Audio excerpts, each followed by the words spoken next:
You already know something is wrong. You have always known.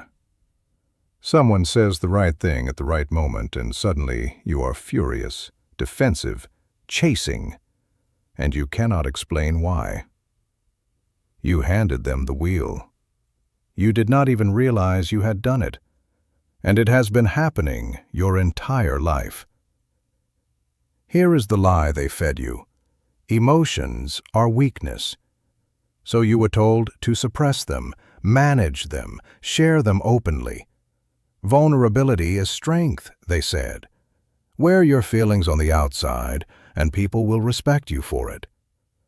That is the exact reason you keep losing. Niccolo Machiavelli understood. From a prison cell, his fingernails pulled by interrogators, stripped of every office he had built, that emotions are not just feelings. They are levers. The man who allows his emotional reactions to remain visible, uncontrolled, and freely accessible to others has handed his enemies a roadmap to his destruction.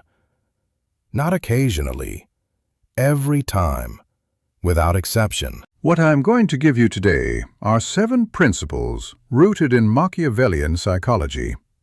Not softened, not sanitized. The mechanics of becoming impossible to emotionally manipulate.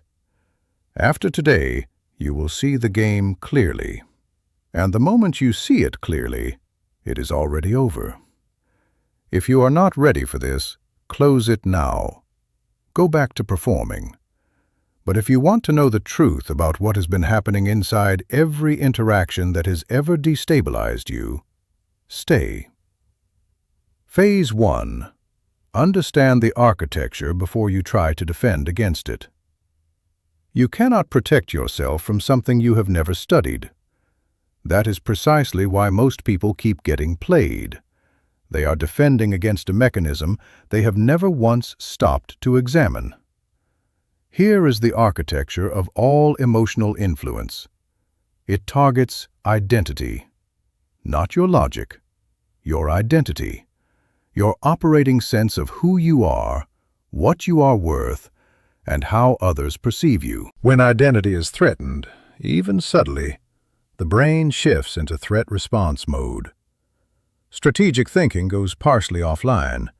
You stop reasoning, you react. And people who understand this use it on you constantly. Social psychologist Roy Baumeister's research on ego threat demonstrates that even mild challenges to a person's self-concept produce immediate defensive behavioral cascades. The target does not experience it as manipulation. They experience it as a completely justified reaction to a real provocation. That is the genius of the trap. Julius Caesar was no fool. Among the most strategically brilliant men who ever held power. And he was assassinated by men he had already been warned about, because they understood that Caesar's identity as a merciful, unthreatened sovereign would stop him from striking first. They weaponized his self-image against him. He walked into the room he had been warned about because leaving would have meant he was afraid. Your first instruction: observe before you react. Every time you feel an emotional surge, the defensive heat, the sudden need to prove something, pause. 1 second. Ask yourself, what just happened? Was that a genuine statement, or was that a trigger? Is their version of events real, or is it a frame designed to produce a specific reaction from me? That pause is the moment you step out of the emotional brain and into the strategic one. Observers do not get influenced. Only players do. Phase 2. Make your emotional reactions a privilege that must be earned. Every visible emotional reaction is a data transmission. Every time you flinch, chase, defend, or collapse in response to someone's behavior, you are broadcasting in precise detail the exact map of your vulnerabilities.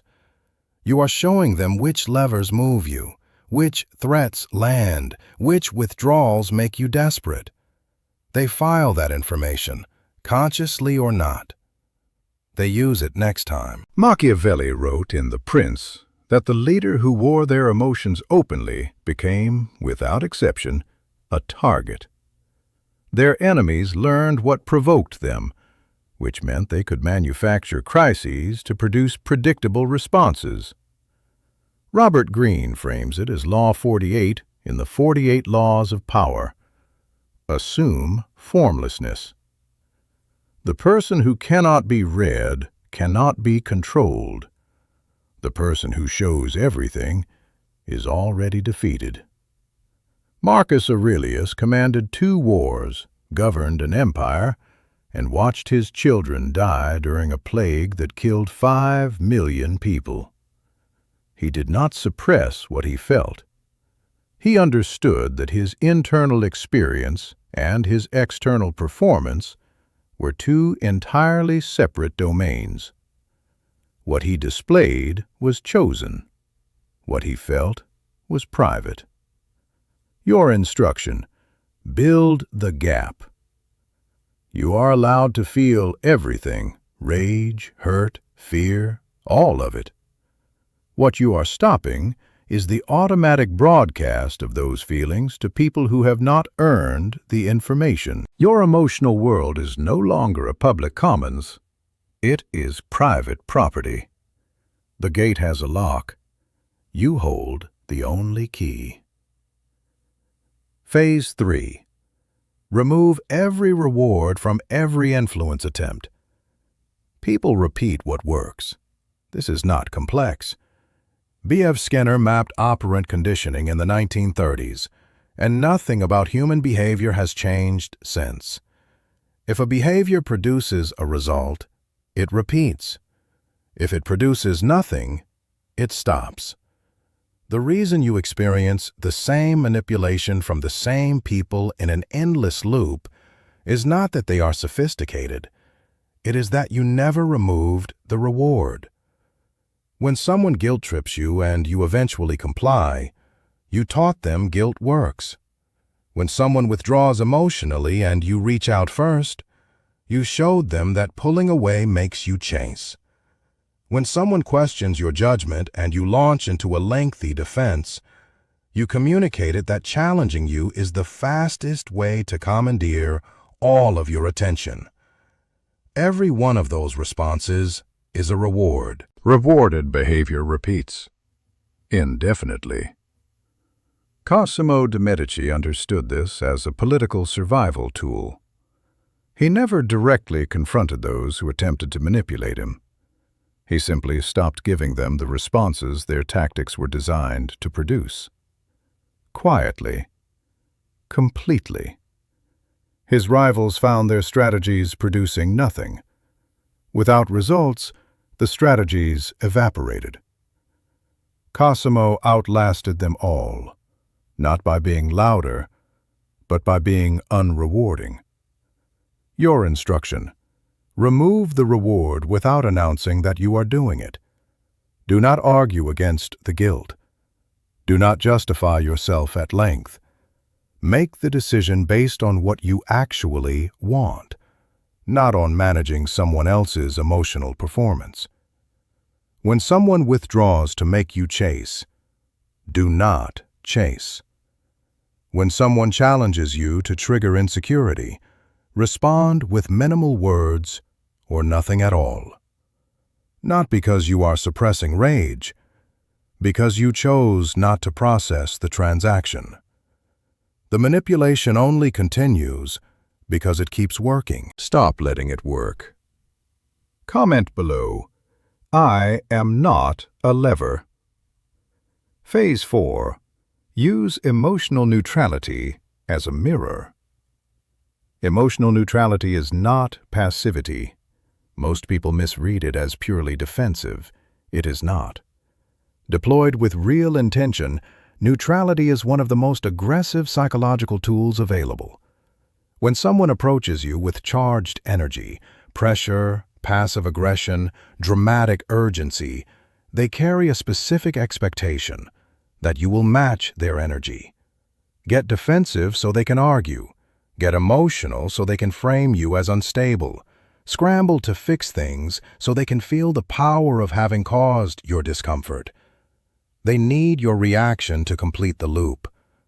When you respond with complete neutrality, calm, unhurried, genuinely unaffected, the loop does not close. The energy they brought has nowhere to land. It turns back toward them. Their own behavior becomes the most visible thing in the room. People who raise their voice at someone who stays still suddenly become aware of how loud they are. People who use pressure tactics against someone who stays grounded suddenly feel how transparent the strategy is. Joe Navarro, former FBI counterintelligence officer, describes this as baseline disruption. When a person attempts to destabilize someone and that person's baseline does not shift, the attacker loses the psychological high ground. They expected the power of causing a reaction. They received nothing. That nothing is devastating. When Philip of Macedon sent a message threatening Sparta, "If I enter Laconia, I will raze Sparta to the ground," the Spartans sent back a single word: "if." That almost amused neutrality communicated something Philip could not ignore. You do not have the power over us that you believe you do. Your instruction: when charged energy enters the room, let it pass through you without resistance. Do not force calmness over buried anger. People sense that tension and it reverses the dynamic. Real neutrality comes from a specific internal understanding. Someone else's emotional state is not your emergency. Their anger belongs to them. Their drama belongs to them entirely. You become a mirror, and most people, seeing themselves clearly reflected with no reaction from you blurring the image, do not like what they see. Phase 5. Control every interaction through response timing. Machiavelli was precise about timing in ways most readers miss. He did not simply say, "act decisively." He said the same action taken at different moments produces completely opposite outcomes. A move made too early signals desperation.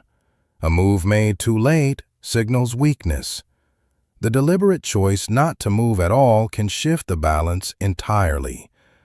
The average man reacts the moment he feels something because waiting feels unbearable. Someone sends a provocation. He responds within seconds. And that immediacy is information. It tells the other person exactly how much power their words carry. Genuine confidence takes its time. Napoleon was famous for allowing letters from adversaries to sit unanswered for weeks. Not from disorganization, by design. The response arrived on Napoleon's schedule, and that timing alone communicated where the power in the exchange lived. Your instruction: before responding to anything carrying emotional weight, create space, even 5 minutes. Use that time not to craft a clever response, but to return to yourself. Let the charge settle. Ask honestly, what do I actually want to communicate here? What answer comes from my values rather than from the part of me that was just threatened? The response from that space is always cleaner and more powerful than whatever your reactive mind would have produced in the first raw moment. People learn they do not control your pace. They cannot rush you into a corner. Timing is a form of authority. Use it. Phase 6. Build your life around rooms that require no performance. A significant portion of your emotional vulnerability does not come from weakness. It comes from being in the wrong rooms. You perform confidence when you are uncertain. You perform agreement when you see things differently. You perform being fine when you are not. That ongoing performance drains your psychological resources at a depth most people do not acknowledge. Here is the specific danger. The people you are performing for hold something you want: their approval, their presence, their positive perception of you. As long as you need something from them, as long as their opinion affects your sense of yourself, they have enormous leverage. Because they control access to the validation you are performing to earn. Robert Greene states it directly in the 33 Strategies of War. The commander who relies on people telling him what he wants to hear is already defeated. The performance-based relationship is a vulnerability wearing the mask of connection. Your instruction. Examine the key relationships in your life. In which ones are you performing? What are you afraid will happen if you stop? That answer identifies exactly what that person holds over you. The people before whom you perform are the people with leverage. Stop performing before the relationship feels safe. That is the requirement. Let people see something real, including your imperfection and your uncertainty, and allow them to decide whether they want that version, not the curated one. You. The people who stay are the people in whose presence you are genuinely safe. And in those relationships, influence loses its grip, because there is no image to threaten. Phase 7. Become the author of your own emotional story. Everything else rests on this. There is a story running in your mind about who you are, where your value comes from, what you deserve, what you need from others to feel acceptable. That story was written by 1,000 experiences, things said to you when you were young, how you were treated in relationships that mattered.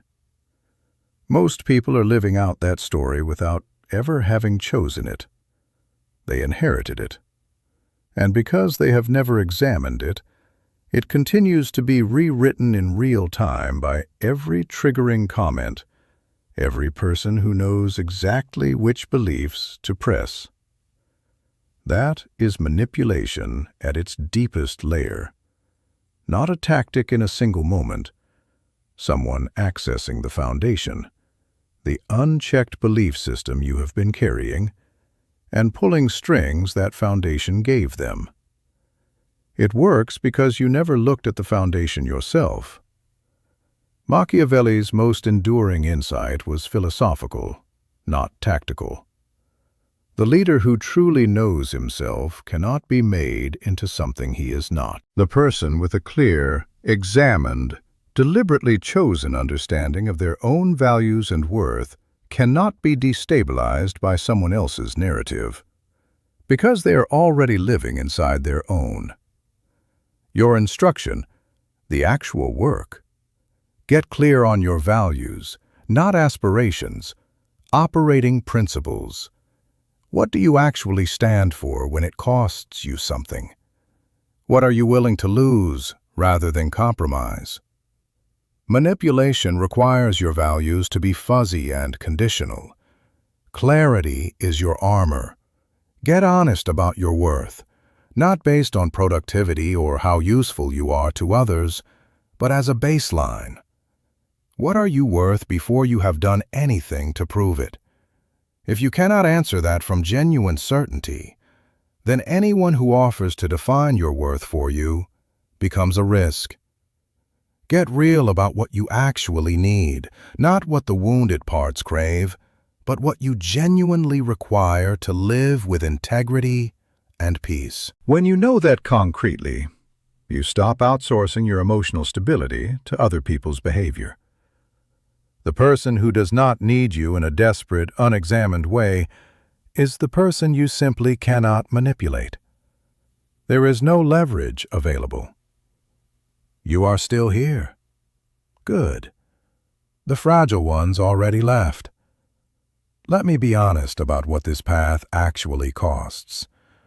The person who removes the reward from manipulation becomes, to many people, cold. The person who builds a gap between stimulus and response becomes, to many people, distant. The person who refuses to perform will lose relationships that were built entirely on the performance. Those losses are real. They will feel like failures even when they are acts of self-preservation. Machiavelli knew this with a precision his critics never acknowledge. He wrote The Prince from exile. He had been tortured, stripped of everything he built. He wrote one of the most influential documents in Western political thought from total defeat, not from power, but from the cold understanding that the failure to see reality clearly costs everything.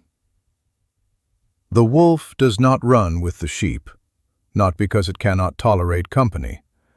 Because the company requires a performance the wolf is no longer willing to give. This freedom is cold, but it is the only freedom that is genuinely yours.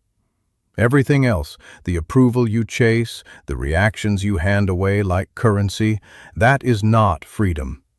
That is dependency wearing the mask of connection. You understand now the architecture of emotional influence and why it worked on you. You understand that your visible reactions are a broadcast, and controlling the broadcast changes everything. That rewarded behavior repeats, and removing the reward is the most direct intervention available. That neutrality is a mirror. That timing is authority. That performance-based relationships are your deepest vulnerability. And that all of it rests on one foundation: becoming the deliberate author of your own emotional narrative. Apply these not occasionally, not when convenient, but in every interaction. The people who once drained you will stop getting the result they came for. The tactics that once worked will stop working. The chaos will quiet, not because the world became gentler, but because you became more grounded than the chaos can reach. Machiavelli's conclusion, across every court and power struggle he studied, was always the same. The ones who mastered themselves could not be mastered by anyone else. That mastery is available to you now. Subscribe not because I asked you to. Subscribe because you are done being someone else's lever. Because you have decided your emotional world belongs to you alone, and you want to be in a room with people who have made the same decision. You are the author now. Pick up the pen.